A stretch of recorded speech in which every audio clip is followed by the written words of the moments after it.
देखिए देश के करोड़ों किसानों के डेथ वारंट पे साइन करने की कोशिश ये सरकार करेगी।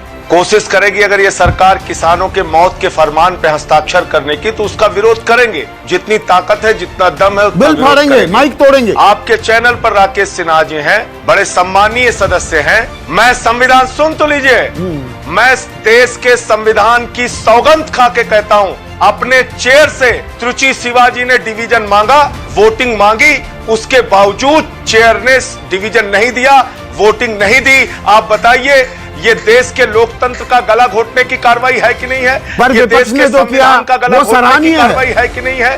बिल फाड़ा जाएगा, माइक तोड़ा जाएगा, लोकतंत्र को मजाक बना दिया है। नहीं, आप कैसी बात कर रहे हैं संदीप जी? आप मुझे बताइए कि क्या कोई बिल आज तक आपने देखा? इतने दिनों से पत्रकारिता कर रहे हैं, अगर विपक्ष का कोई एक सदस्य भी वोटिंग मांगे, डिवीजन मांगे, तो क्या कभी चेयर ने बगैर डिवीजन, बगैर वोटिंग के कोई बिल पास कर दिया क्या? बिल तो छोड़िए, कोई संशोधन पास कर दिया क्या? आज तक कभी आपने ऐसा सुना है?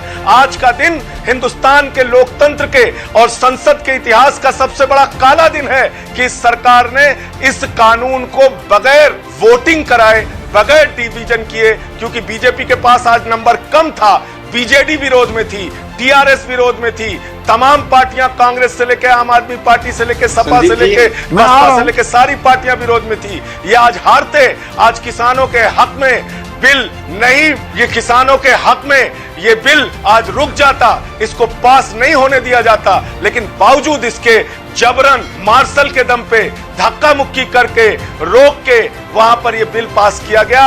और निश्चित रूप से वहां राकेश डिवीजन ऑफ वोट क्यों नहीं हुई? वोटिंग हो जाती है इतनी जल्दबाजी में। देश के करोड़ों किसानों के खिलाफ सिर्फ राकेश सिन्हा स्क्रीन पर। देखिए संदीप जी, मुझे थोड़ा समय दीजिएगा, मैं अपनी बात पूरी कर लूं। पहली बात तो आप याद कीजिए इनका इतिहास। ये किसी भी चीज को बहुत पैकेज के साथ लेके आते हैं, बड़ा सुनहरा सपना दिखाते हैं। जीएसटी लेके आए तो आधी रात में आजादी देने लगे, 1 नेशन 1 टैक्स। आज राज्यों का शेयर नहीं दे पा रहे हैं, बढ़ाकर देने की बात कहते थे। इन्होंने 2 करोड़ रोजगार देने की बात कही, नौजवानों को 12 करोड़ रोजगार छीन लिया, बेरोजगार बना दिए 12 करोड़ लोगों को हिंदुस्तान में। इन्होंने कहा कि इतना काला धन लाएंगे कि हर आदमी को 15 लाख मिल जाएगा। न काला धन आया, न 15 लाख मिला। राज्यों का अधिकार छीनते हैं Sandeep ji. Dam safety act, राज्यों का अधिकार छीना। मोटर व्हीकल एक्ट, राज्यों का अधिकार छीना। आज ये जो है कानून लेके आए, इसमें राज्यों का अधिकार छीनने का काम कर रहे हैं। आप मुझे बताइए, जो बात अभी केसी त्यागी जी ने कही, आप एक एमएसपी का निर्धारण कर दीजिए ना, उससे नीचे कोई खरीद करे तो उस पर आप दंडात्मक कार्रवाई का प्रावधान कीजिए। आप दिखाइए इसमें कहां पर है? आपके सहयोगी दल अकाली दल ने इसका विरोध किया।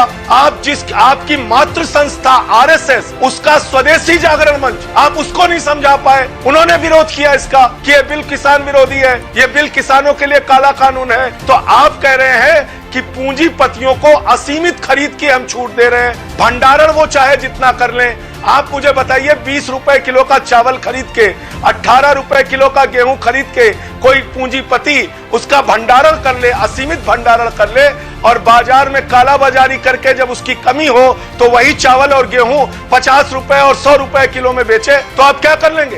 एफडीआई का विरोध किया था कि नहीं किया था इन लोगों ने? लेकिन क्या किया?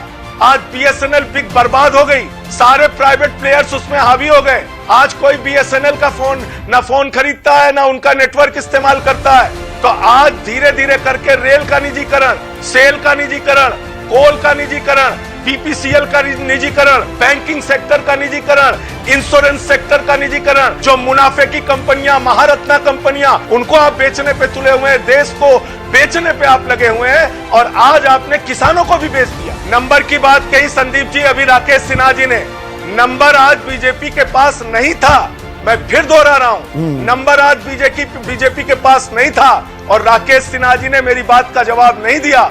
मैंने संविधान की सौगंध खा के आपके टीवी चैनल पे कहा, त्रुचि शिवाजी ने अपनी चेयर से डिवीजन मांगा, वोटिंग मांगी कि नहीं मांगी, और अगर उन्होंने वोटिंग मांगी तो वोटिंग क्यों नहीं दिया? पहली बात तो अभी राकेश सिन्हा जी कह रहे थे कि आसाम का किसान पंजाब में सामान बेचेगा, पंजाब का किसान अपनी उपज जाके आसाम में बेच लेगा। देखिए, इतने बड़े बड़े सपने दिखाने का जो आपका तरीका है वो हमेशा अब तक फेल रहा है। बड़ी बड़ी बातें आपने, मैंने उसका उदाहरण भी दिया। आप तो सीधा सीधा ये बताइए उसको मंडी में दाम क्यों नहीं मिल पाया? आपने तो 1.5 गुना दाम कर देने की बात कही थी।